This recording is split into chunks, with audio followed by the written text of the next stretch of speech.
एक सवाल है जिसका जवाब 1000 साल से किसी ने नहीं दिया। मध्य प्रदेश के धार जिले में एक इमारत है। कुछ लोग इसे मंदिर कहते हैं, कुछ लोग मस्जिद, और सरकार इसे कहती है एक संरक्षित स्मारक। लेकिन सच क्या है? हर मंगलवार यहाँ हिंदू पूजा करते हैं, हर शुक्रवार यहाँ नमाज होती है। एक ही इमारत, दो धर्म, दो दावे, और बीच में खड़ा है 1000 साल पुराना पत्थर जो चुप है लेकिन जिसकी हर दरार में एक कहानी है। आज हम उस कहानी को सुनेंगे, 1000 साल पीछे जाएंगे और ढूंढेंगे सच। आप लोगों को पता लग गया होगा, बात हो रही है भोजशाला की। पूरी कहानी जानने के लिए वीडियो को ध्यान से सुनिए। बात है साल 1000 ईस्वी की। मालवा यानी आज का मध्य प्रदेश उस समय ये भारत के सबसे समृद्ध और शक्तिशाली राज्यों में गिना जाता था, और यहाँ राज करते थे राजा भोज, परमार वंश के वो महान शासक जिनका नाम आज भी भारत में महानता का प्रतीक माना जाता है। एक कहावत आज भी मशहूर है, कहाँ राजा भोज कहाँ गंगू तेली। लेकिन राजा भोज सिर्फ एक राजा नहीं थे, वो एक योद्धा थे, एक कवि थे, एक वैज्ञानिक थे। कहा जाता है कि उन्होंने अपने जीवन में 84 पुस्तकें लिखी, संस्कृत व्याकरण से लेकर आयुर्वेद तक, खगोल शास्त्र से लेकर वास्तुकला तक। इतिहास में शायद ही कोई ऐसा राजा हुआ हो जो युद्ध भूमि में भी उतना ही महान था जितना ज्ञान की दुनिया में। राजा भोज ने धार को अपनी राजधानी बनाया, और यही उन्होंने एक सपना देखा, एक ऐसी इमारत का सपना जो सिर्फ मंदिर नहीं होगी, वो होगी ज्ञान का केंद्र, संस्कृत का सबसे बड़ा विद्यालय, जहाँ पूरे भारत से विद्यार्थी आएंगे, शास्त्र पढ़ेंगे और ज्ञान प्राप्त करेंगे। और बीचों बीच सरस्वती, ज्ञान की देवी,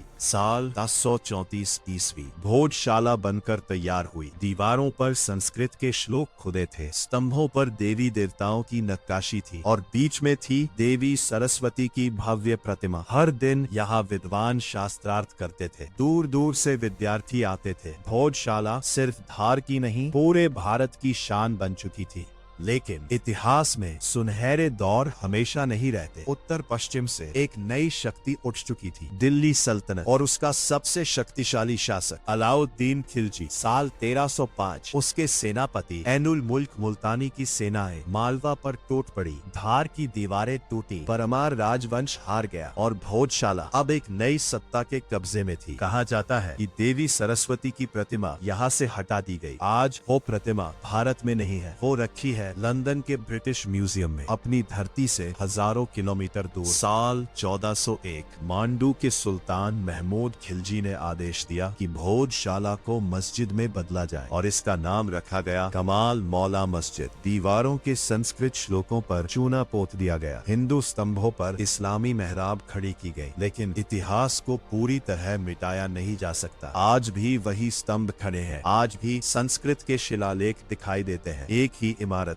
दो अलग इतिहासों की गवाही देती है। साल 1875 अंग्रेजों ने पहली बार इस इमारत का विस्तार से अध्ययन किया। 1902 में ASI यानी आर्कियोलॉजिकल सर्वे ऑफ इंडिया ने पूरी संरचना का सर्वे किया। उन्हें मिले संस्कृत शिलालेख, हिंदू नक्काशियां, मूल मंदिर के प्रमाण। इसके बाद इसे एंशिएंट मॉन्यूमेंट घोषित कर दिया गया, और पहली बार दोनों समुदायों को सीमित रूप से यहाँ आने की अनुमति मिली। लेकिन यही से विवाद और गहरा हो गया। 1947 में भारत आजाद हुआ, लेकिन सवाल वही रहा, क्या यह मंदिर है, मस्जिद है, या सिर्फ एक ऐतिहासिक स्मारक? दशकों तक विवाद चलता रहा। 1997 में हिंदू संगठनों ने यहाँ सरस्वती पूजा की अनुमति मांगी, तनाव बढ़ा, झड़पें हुई, मामला अदालत तक पहुँच गया। फिर आया साल 2003, ASI ने एक आदेश जारी किया, हिंदुओं को हर मंगलवार पूजा की अनुमति मिली, मुसलमानों को हर शुक्रवार नमाज की, बाकी दिन यह पर्यटकों के लिए खुला रहेगा। एक इमारत, दो धर्म, एक विवाद, लेकिन दोनों पक्ष असंतुष्ट। साल 2024 में मध्य प्रदेश हाई कोर्ट ने वैज्ञानिक सर्वे का आदेश दिया। Ground penetrating radar, carbon dating और कई आधुनिक तकनीकों से जांच शुरू हुई। ASI की टीम ने हफ्तों तक सर्वे किया, और रिपोर्ट में मिले मंदिर जैसी संरचनाओं के अवशेष, शिलालेख, टूटी हुई मूर्तियों के टुकड़े। लेकिन मामला अभी भी कोर्ट में है, अंतिम फैसला अभी नहीं आया, और तब तक हर मंगलवार पूजा होगी, हर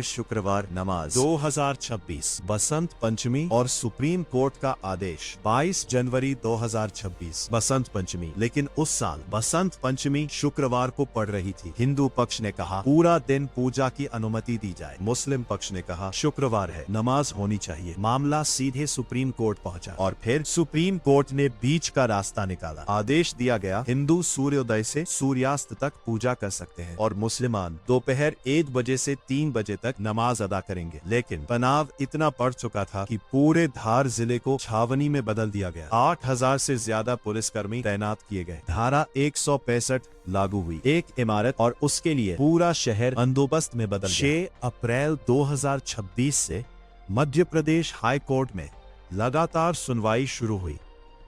दोनों पक्षों ने अपनी दलीलें रखी। एएसआई की 98 दिन की सर्वे रिपोर्ट पेश हुई। हिंदू पक्ष ने कहा रिपोर्ट साफ कहती है यह मंदिर था। मुस्लिम पक्ष ने कहा सर्वे पक्षपाती था।